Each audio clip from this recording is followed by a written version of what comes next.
Hey everyone, John from ARTV. It's time for a review of the sophomore LP. I Like It When You Sleep, for you are so beautiful, yet so unaware of it. What a mouthful. It's by the UK rock alternative pop outfit, the 1975. It's the follow-up to 2013's really good self-titled album. Really thoroughly enjoyed that record, if I'm being quite honest. If you want to see my review of it, it's linked in the description down below, or it's one of the cards that's floating around at the top of your screen if you're on a mobile device. And don't forget, you can find me on Twitter and Facebook as well to stay up to date on all things ARTV. Now, when I say I enjoyed the record from 2013, I'm serious, because I listen to a lot of music and I don't have a lot of time. And whenever I find a record that I can still come back to in full years later, it can only spell good things for a band. I was so excited when I heard the singles Love Me and Ugh, everyone's favorite song about cocaine. It's just two good singles right off the bat, and I only allow myself to hear two songs normally before a record comes out, so I cut it off there. And even after listening to the sound on this record, which was released as the third single, they were striking gold with every single they put out. So obviously I was excited to see what was to come on the rest of this album, and they delivered for the most part. I'll describe it like this, because there are a few problems that I have with it, and mainly they come right in the middle, and this is the best, I guess, euphemism I could come up with. You know, whenever you carve a pumpkin, the center is hollow, but in the front, you've got a nice face, and you've got the back there that's still for support. That's kind of how I feel about this record. I mean, it starts off fantastic, and it's got a really strong closing part, maybe even a stronger than the opening closing part. And in the middle, we just kind of get some instrumentals and some songs that are light on the lyrical content, like Lost My Head, which flows nicely into the track The Ballad of Me and My Brain. I like seeing him diving more into his own personal mental state, but there's just not that much to digest there, and I find myself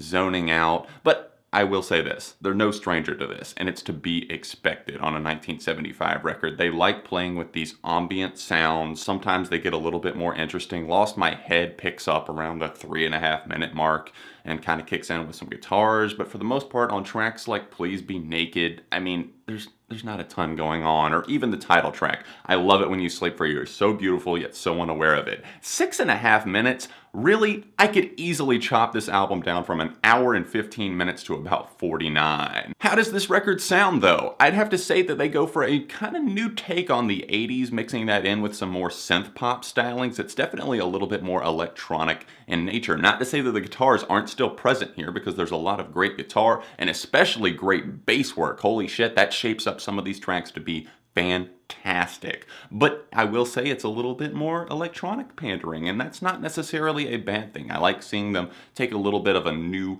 direction here, and some of these tracks also feature aspects that I wouldn't have seen coming. There's a wide array of instrumentation. You'll see like a sax solo on one of the tunes, and then they throw in this orchestration, like a gospel choir almost comes in, and it fits with the aesthetic that they're going for, because some of these tracks, like If I Believe You, which is just chilling, honestly. They throw in a gospel choir, and it I like it because it almost like balances out the fact that he's questioning religion, and then you kind of have this like gospel style choir on there. It just makes sense. And I think that in terms of how this record goes lyrically, it's not only a battle with religion, because that plays into a couple of tracks like If I Believe You, and then a track that comes later on, She Lays Down, because he questions a few things there as well, and Nana, of course, because he's questioning how God, if he exists, how come he couldn't save his grandmother. I think that drugs and relationships are also probably two much more prominent aspects. Drug-related songs come in the form of Ugh and She Lays Down most prominently, I would say, and maybe even Paris as well, which is probably a top favorite for me at this point. It's honestly just such a beautiful tune for such a sad and dark tune. Paris is one of those tracks that just nails it lyrically. It can go for this happy, sad type thing, because I like how the guitar sounds hopeful here, but at the same time, it's weighed down by the lyrics once you actually start to dive into them. He talks about the whole refrain, which is how I'd love to go to Paris again, and he's talking about this girl and about all the struggles that she's had with drugs and his own personal struggle, but he sees himself not as an addict necessarily, but just having a good time, and he discusses that on the track Ugh as well, because He says he's not giving cocaine up again. It's not happening. He tried to do it once, but he pretty much lost his head and had to come back to it. Then on Paris, the girl kind of counteracts and comes back with a narrative of her own, saying, maybe you over-romanticized Paris, You were saying, oh yeah, we had such a fun time, etc., etc., but really, you were on drugs the whole time, and maybe we just sat around a hotel room and you just think we did all this stuff. I mentioned that a lot of the record sounds very 80s, and we could tell that right off the bat with the lead single Love Me, which I thought was just a lovely track. A lot of people saying it was very David Bowie-esque, and I don't think it's ever a bad thing whenever you're drawing comparisons to such an icon. It's definitely got those little guitar riffs, some weird synths that work their way in there that I found a little bit jarring at first, but I've come to absolutely love them. In terms of jarring synth tones, you're going to find that on the next track that pops up as well, A Change of Heart. Sounds like a series of auto-tuned cat meows.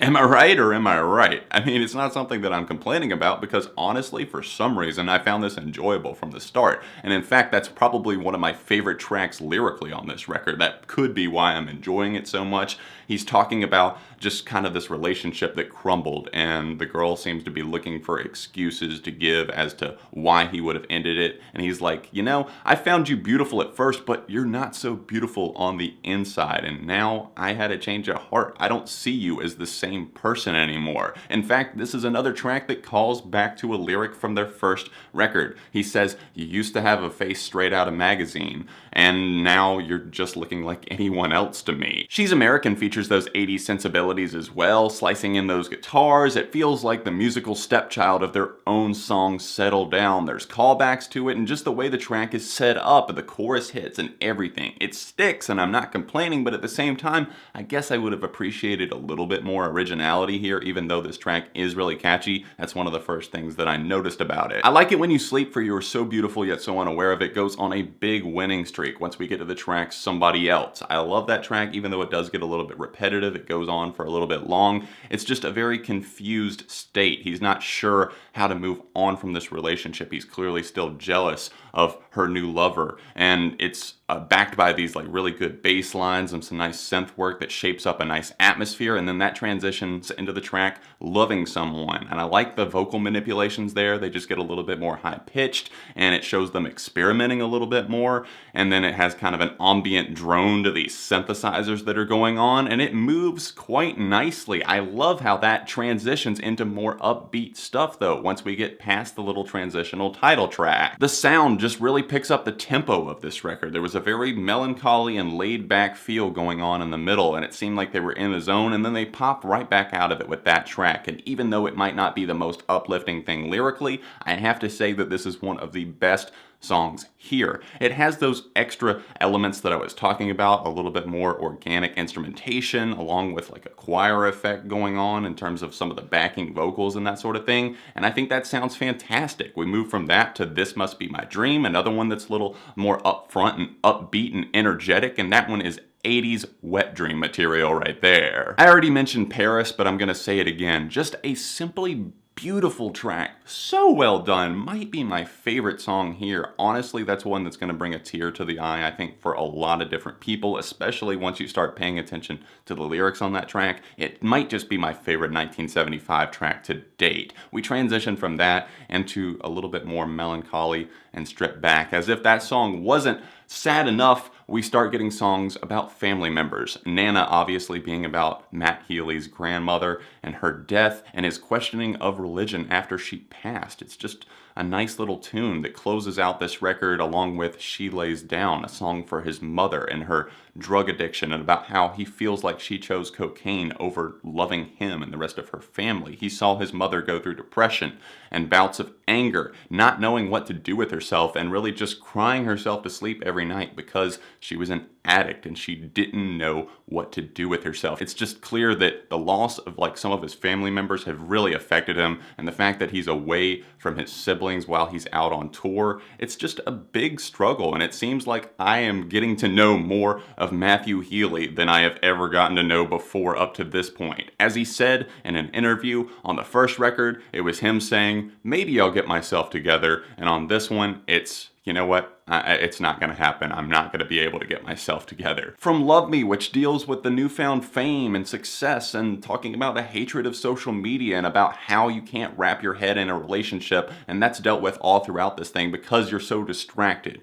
with your phone or your computer. He talks about being able to see right through a girl as she stares right through the screen of her phone and the problems with intimacy that result as of that. And then, of course, tracks like Ugh, which I didn't mention a ton because it doesn't really need to. I already did a track review of it on my Facebook page. If you haven't seen that, it's linked in the description down below.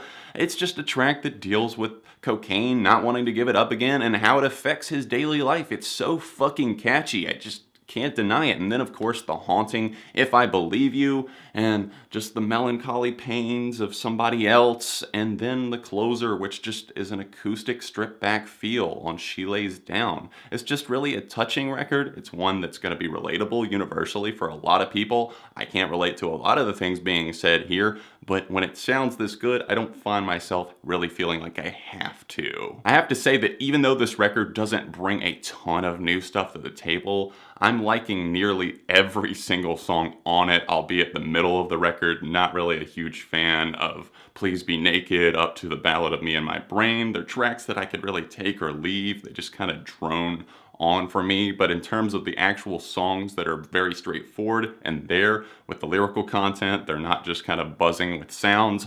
I like nearly every track, so have to give a recommendation for it. For me personally, it's going to be a 4 out of 5 for I Like It When You Sleep, for you are so beautiful, yet so unaware of it. I hope you guys enjoyed my review of I Like It When You Sleep, for you are so beautiful, yet so unaware of it. If you would like to win a CD copy of this, yes, I will send it to you from Amazon, have it shipped to your house. Let me know your thoughts in the comment section down below. That's all you got to do. Let me know your thoughts on either this record, the singles that you've heard so far, or just the 1975 in general. And if you can, this isn't a requirement, but I would love it if you guys could tweet this out. It's already going to be typed up for you. Just click the little top thing where it says like click to tweet or something like that, and all you got to do is click the little tweet button. It'll already be typed out for you. Thanks so much for watching. Hit the like button as well and subscribe to the channel because friends don't let friends go unsubscribed. I will see you guys very soon right here on ARTV.